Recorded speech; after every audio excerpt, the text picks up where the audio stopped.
I'm Simon Phipps. I'm currently the president of the Open Source Initiative.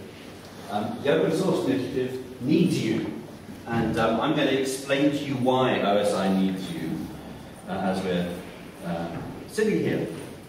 So the OSI was founded in 1998, and it was founded in 1998 in the context of the release of the Mozilla browser by Netscape to create the Mozilla project. And the experience of getting Mozilla released was quite an interesting experience, because when Netscape asked for help, they got lots of people telling them why they were evil.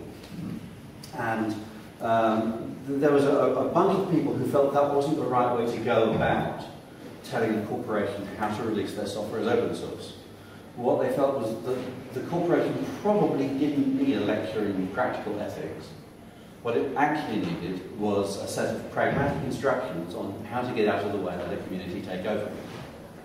And so OSI was formed in the context of that move of Mozilla out of the world of proprietary competition with Microsoft and into the world of open source software.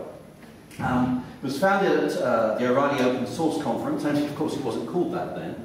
It was actually called the Pearl Conference in 1998 when the agreement was made, and the conference was then renamed in 1999 as the Open Source Convention. OSI fairly quickly decided that the most pragmatic thing to do was to come up with a set of rules for what a license that a corporation could use to license open source software ought to look like. So they went over to the Debian community and picked up the Debian Free Software Guidelines and rebranded them as the open source definition. And from that point onwards, OSI has been the arbiter of open source licensing, has been checking licenses against the open source definition and working out whether or not those licenses actually promote software freedom or not. And that's all it's done. It hasn't tried to do any exercises in metaphysics or exercises in ethical hermeneutics. It's just focused on the practicalities of getting people to use licenses on their software that promote software freedom. And that's all been well and good, but it turns out that in OSI's mission it says more than that OSI is going to do licensing. In fact, if you were able to go to opensource.org, the website, right at the top it's got the OSI's mission statement, and you discover that licensing isn't mentioned until paragraph 3. Actually, in paragraph 1, it says that what OSI is about educating about and advocating for the benefits of open source and building bridges between different constituencies in the open source community. That's what OSI was actually created to do. And, well, things have changed in the last 14 years. In 1999, we were in a world where a lot of corporations had decided that open source was the way they wanted to go, but they didn't like software freedom very much. And so they wanted to try and use the phrase open source, but detached from any actual practical liberties for software developers. So OSI came along to reconnect those two concepts to each other, to focus on licensing as the vehicle through which corporations could be forced to do software freedom promoting work. But that was then. Today we're in a world where any corporation that tries to do software and they're not doing open source, the first question they get asked is, so, what about open source then? What about the community? I've been watching app.net for me. I don't know if you've been watching that happening. All the questions the guy at app.net is getting are about open source. Everyone just assumes that if you're going to do a new thing, that software freedom is going to be built in from the beginning. How could you possibly come up with a new business idea that doesn't respect the software freedoms of the people who are going to be working with the code? And I'm fascinated to watch how that guy is busy dancing and weaving around all the questions about open source and hoping that things are going to work out okay in the end. I don't think they are going to work out okay in the end for him unless he gets to grips with that question. And I'm going to do my little bit to help him think about it on Friday in InfoWorld as well. So. Now the other thing that's happened is that OSI has found that the number of licenses coming up for approval has gone down dramatically. There's two reasons for that. First of all, one of the reasons why licenses proliferated a lot at the beginning of the last decade was every corporation felt it had to have its own license. It just felt it was a badge of pride. If they're going to do open source, we need to have the company name public license. And so most of the 66, I think it is, open source licenses are actually clones of the Mozilla public license, with little adjustments made by the lawyers to the name or to a couple of clauses. But they're basically the Mozilla public license redone. Several years ago, OSI stopped approving licenses like that. Didn't actually say they weren't allowed. It just asked people when they were going to come and make their case for their license, matching the open source definition. It said to people, and by the way, explain why we need this license when we've got all these other ones. And most people bringing duplicative licenses to a public forum to discuss them feel really embarrassed about bringing a duplicative license in. And so it's largely stopped happening. We haven't really had much in the way of license approvals recently. The other thing that's happened is that open source is the default, and that really we don't feel that we need to focus so sharply on licensing anymore. Now the difficulty with this, and let me tell you some truths about this. I joined OSI 4 years ago, and I assumed that I was joining OSI to help shut it down, because I couldn't see why it was necessary anymore. There were very few licenses being approved. Everyone agreed open source was good. It was time to declare victory and move on. Only I discovered then that the open source definition is referenced by governments and by big corporations worldwide in their procurement procedures. And it turned out that there were some big corporations who really wanted to be able to just adjust the open source definition a little, make it into maybe the open core definition or something. And it turned out it was actually hot property, that as the number of volunteers willing to be on the OSI board went down, the number of people from big corporations wanting to join in and screw things up for everybody went up. And we began to realize we couldn't just shut it down, because the open source definition and the open source license list were going to need maintaining. So the second thing we thought was, well, maybe we can take that mission and dock it somewhere.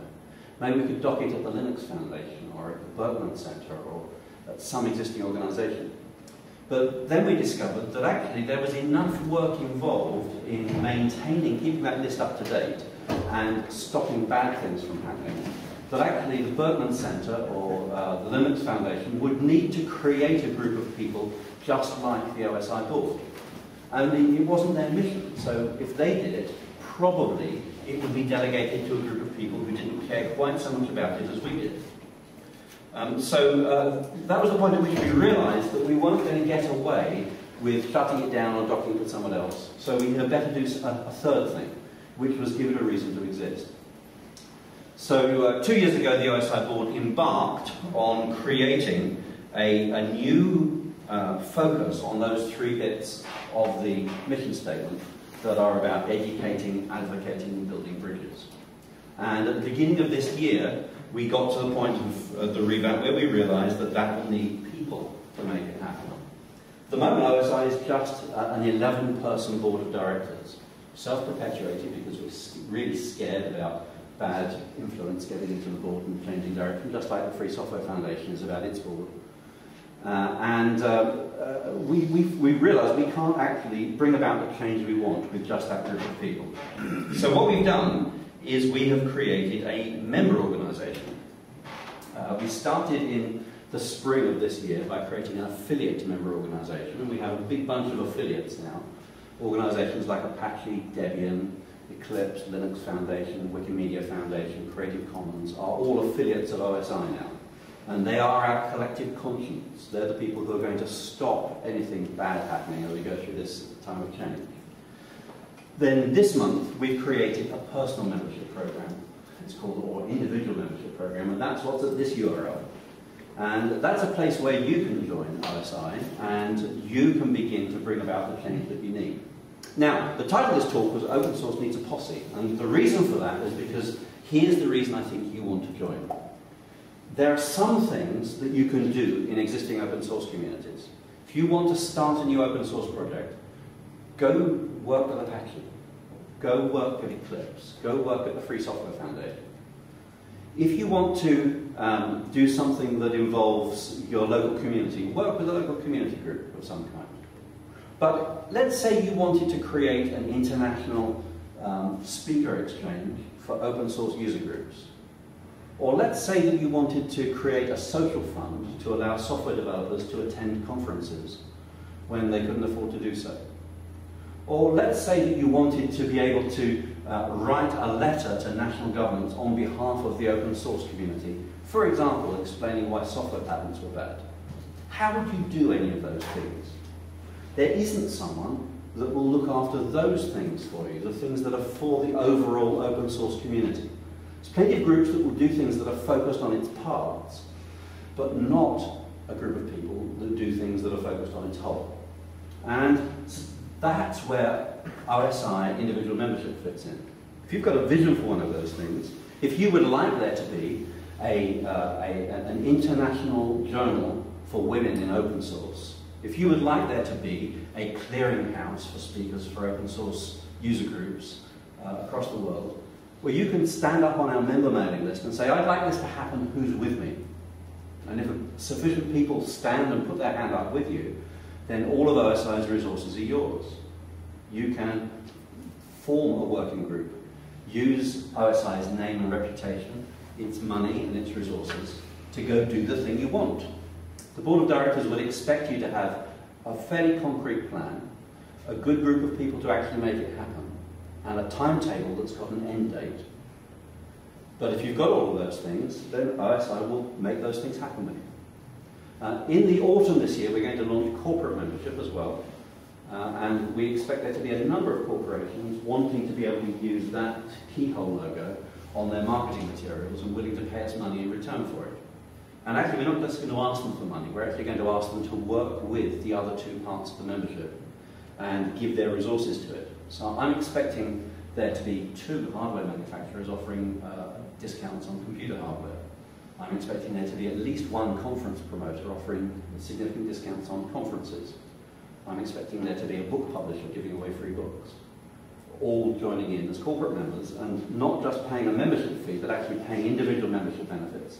And then also joining in with projects. So I approached one of those potential corporate members and suggested they would like to be the sponsor of revamping the repository of open source research for the academic community. It used to exist. It used to be at opensource.mit.edu. But the project that did that went away. It lost its funding and its researchers, and it just stopped happening. Wouldn't it be great if we had that big repository of open source research brought back to life? Well, I've found some affiliates who want to make it happen, and I've found some forthcoming corporate members who would like to provide the resources. They want to pay for a research student, and they want to pay for some web hosting for the repository. And I think we'll make those things happen. So this is what the new OSI is about. The new OSI is still about maintaining the open source license list, because someone's got to do that. But it's happening within the context of a member organisation, where the members elect the board, where the members propose and execute the work, and where the different categories of membership cross-fertilise to give each other resources and ideas. I hope that you'll find that as interesting and may even exciting as I do. It's one of the things that gets me up in the morning, that and having a wardrobe full of t-shirts. And I do hope that you'll feel that you can join. If you feel you couldn't join, then tell me now so that we can fix it before we go too much further. So, how are we for time? That should be... There we go. I think I'm going to struggle to 15 minutes. You said earlier that when people are setting out now to create a new piece of software, a new system, everyone thinks of open source and they think it's important. In my experience, this is absolutely not true. They're still rapacious capitalists and very old school. They have a ticky box they've got through now in their marketing. Some of them do. So there is still a role for there is still a role for educating and advocating, and it's just that I can't do it on my own anymore. So I'm hoping there's going to be some people. So here's some things that need doing. One of the things that needs doing is to speak up in national legislators when the lobby groups come in explaining why they want a software patent system that makes open source impossible. I'd like some people who go into the US, UK, Australian, European parliaments and say why that's bad. We've already got some of them, so I'm on the board of directors of another group, Open Rights Group, that does that. So tomorrow, do come along at noon tomorrow in the main auditorium. I'm going to be talking to you about the Communications Data Bill, which is the biggest threat to your liberty that has come around in recent history. It's where the government is going to start keeping a permanent record of absolutely everything you do online.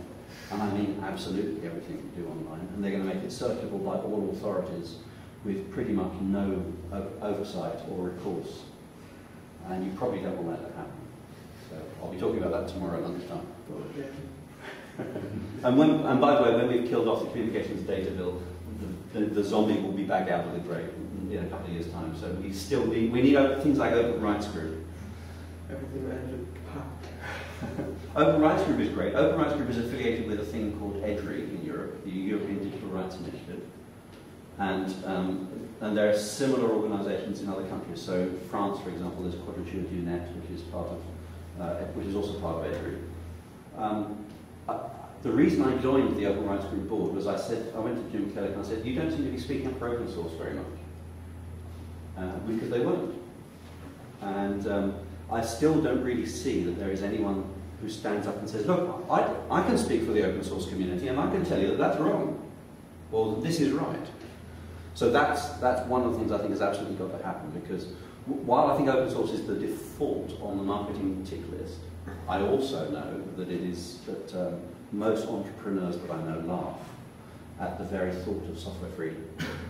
My current role is as an entrepreneur, but obviously I have a kind of older lead entrepreneur behind me, and he's not really so much in favour of being too open with the code that he feels he's invested in. He's entirely happy to use open source code, but that's the other way around. It's classic corporate externality. I'd be very interested to pursue. The deal here is that most entrepreneurs dislike open source because they still think it's about giving stuff away. And what they don't realise is that it's actually about becoming influential in a network of innovators. And that's actually why entrepreneurs should be latching onto open source, is because entrepreneurs realise that they make their money by selling innovation. And Bill Joy once observed, you can't hire all the smart people. Because inevitably somebody else hires a few of them, and you discover that you haven't got all of them working for you. But when you do open source, you can work with all the smart people. And so there's plenty of ways of talking to entrepreneurs, but most of them thinking of open source, they're still thinking of open source the way it was described in about 1999, as free stuff, as not having to pay license fees to Microsoft, as giving everything away. And those are not really the realities. The reality is about communities of software freedom, each bringing their entrepreneurial motivation and synchronizing the places where it overlaps. Simon? Yes? What's the OSI doing on the flip side of that coin? So rather than the actual people producing the software, the large corporates that are using the software, we've got proprietary vendors going in with highly paid salesmen that actually can spreading fear, uncertainty and doubt about open source. Nobody wants to, in the corporate environment, wants to take the risk of using it. Where's the application within the corporates to actually get open source in there? So to be clear, OSI is an 11-person board. Of that 11-person board, it would be wrong on video to tell you how many were active.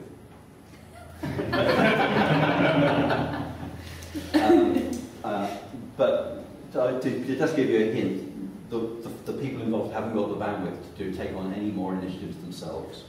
So the thought behind this reboot for OSI was to take those 11 people and get them to put all of their energy on creating a mechanism for hundreds, thousands, millions of people to go and be effective themselves. So the answer to your question is, well, we would love to have you doing that. Because we absolutely do have to have people doing that advocacy. Now, interestingly, there is a group who are doing it exactly. They're doing something even more cunning than what you're describing. They've noticed that the companies that they work for cold call UK businesses asking, do you have any tenders open?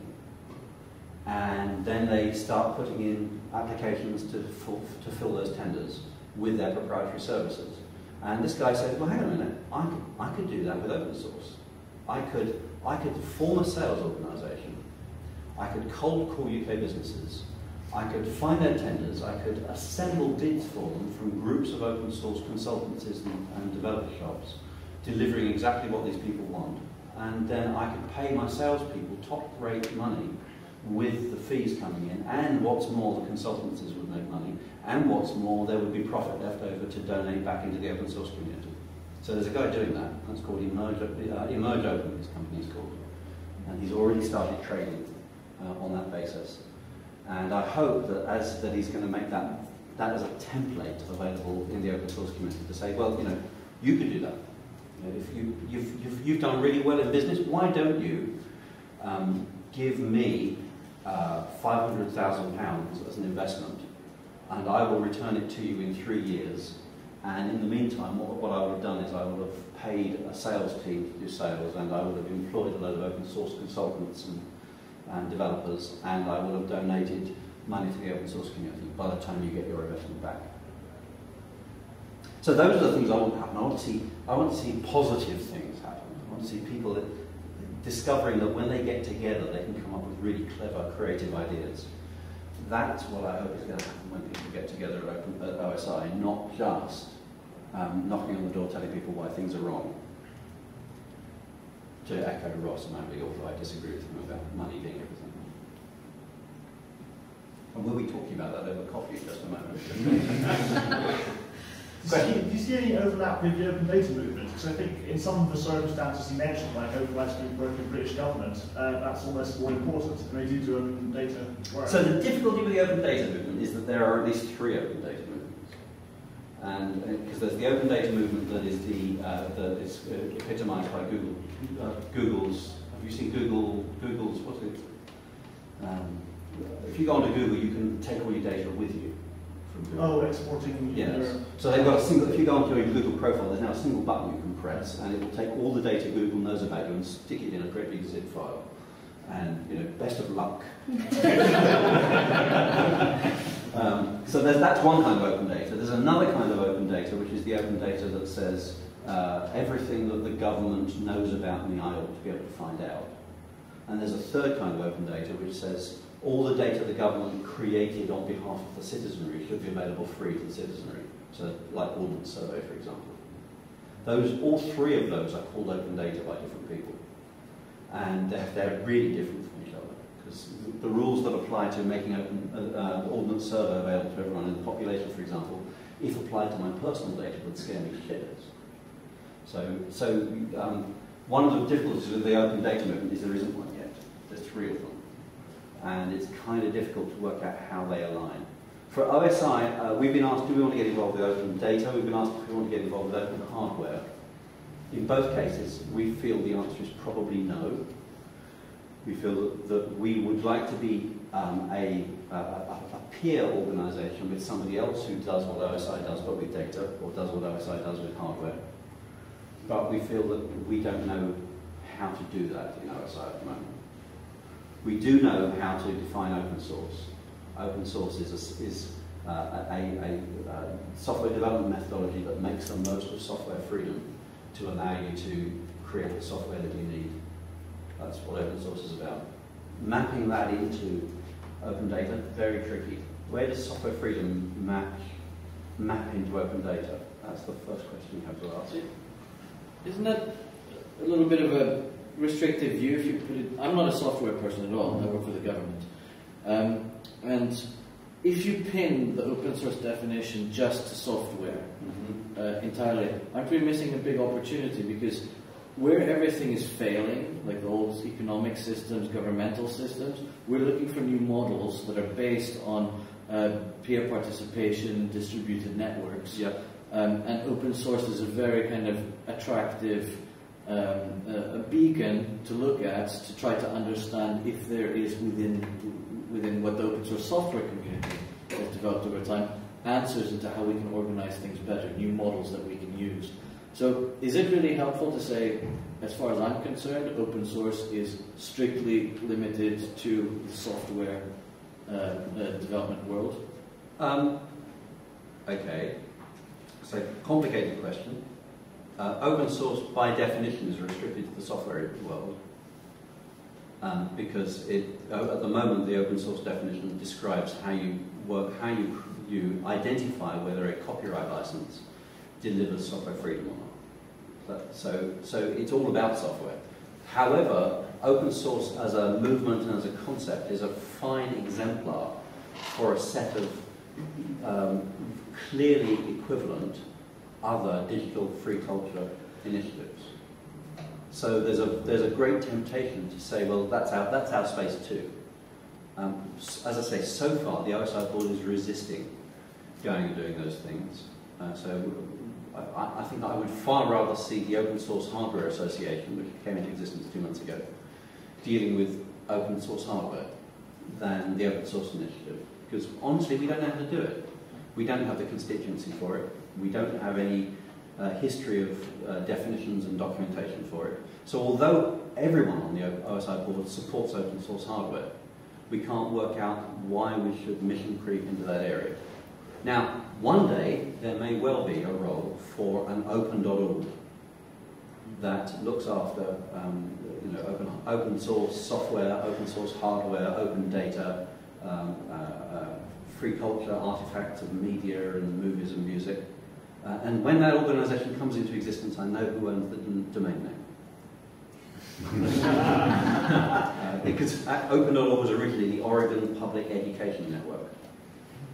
And when it went out of existence, they donated the name to the Linux Fund, who now own Open.org and are holding it in trust for an organisation with a suitably expensive vision. And if that's you, then I can put you in touch with the man who owns the domain name. Yeah, no, I think this is what Open Knowledge Foundation is trying to do with Open Knowledge Festival coming up in September, is to kind of gather all of the different streams that align themselves philosophically with open source, but not specifically software. Yes. So it's a tricky, the other reason that it's a tricky area is it's very easy for people to disagree with each other in this area, I've discovered. Hard though it may be to imagine.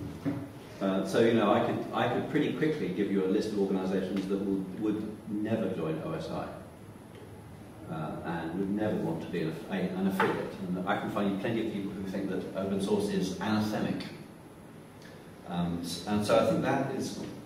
Hello. Doesn't recognise me, must be the haircut.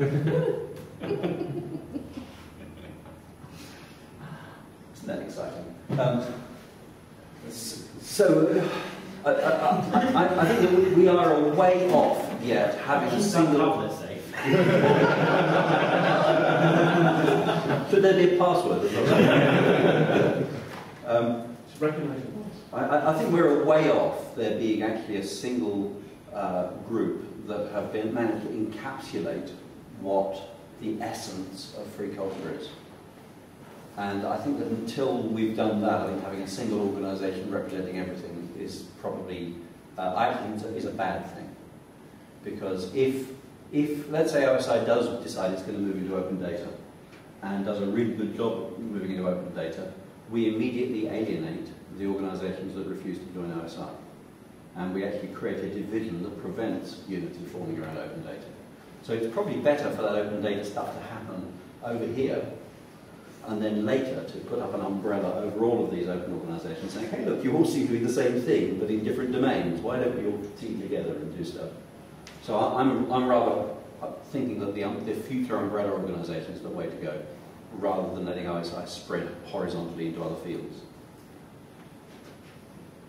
You mentioned corporate membership of OSI coming up. And we would love SUSE to join the project. Okay, well, I might be able to help make that happen. Thank you. But will there be any kind of evilness test or behavioural? Are you worried you won't pass it? He's worried that now they're SUSE and not Novell, they might not be evil enough anymore. So no, there won't be. So what we spent a long time trying to work out what we would do about evilness. Because, you know, to be clear, I'm very well aware of one particular corporation which is going to be first in line to join as soon as we open the doors. And we're ready. We know they're going to join.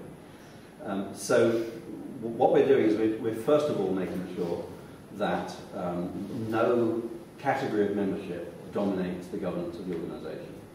So the governance of the organisation is split 3 ways between affiliates, individual members and corporate members. Secondly, we're not turning on governance involvement until there is a critical mass of members in a particular category.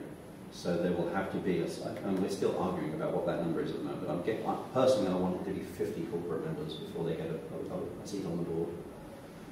And I figure that with that enough dilution, individual evilness is probably not going to be significant. Now, then you're faced with collective evilness, where a group of companies that have a relationship out of band over here decide that they're going to collaborate to bring about change. So that's why we've split the governance across 3 membership categories. And then the other thing we're doing is we're making sure that we're not dependent on the financial contributions from any one category. So you'll wonder why when you go here we want $40 from you.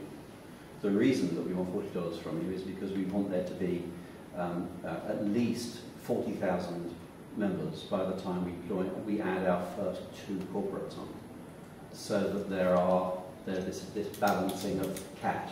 Because we've watched a very well-known part of the free software movement lose pretty much all of its funding because it was reliant on a single corporate fund. It was basically dependent on a single corporate donor. We don't want to go to that place. We don't want to be in a place where SUSE tries to call the shots because it will withdraw its funding otherwise. So we've thought about that. We're not going to block people just because they're evil, because, truthfully, I'm evil too. Just ask. I can tell you who to ask, but it will be none. You know who to ask. You've been to Fosden. All right. So this was only supposed to be half an hour, and this is about half an hour. Oh, so that's it. We're done. I'm not going anywhere. I'm actually going to go and get coffee and go and argue with Ross Gardner now. Okay. Last words? Done. Thank you very much for coming.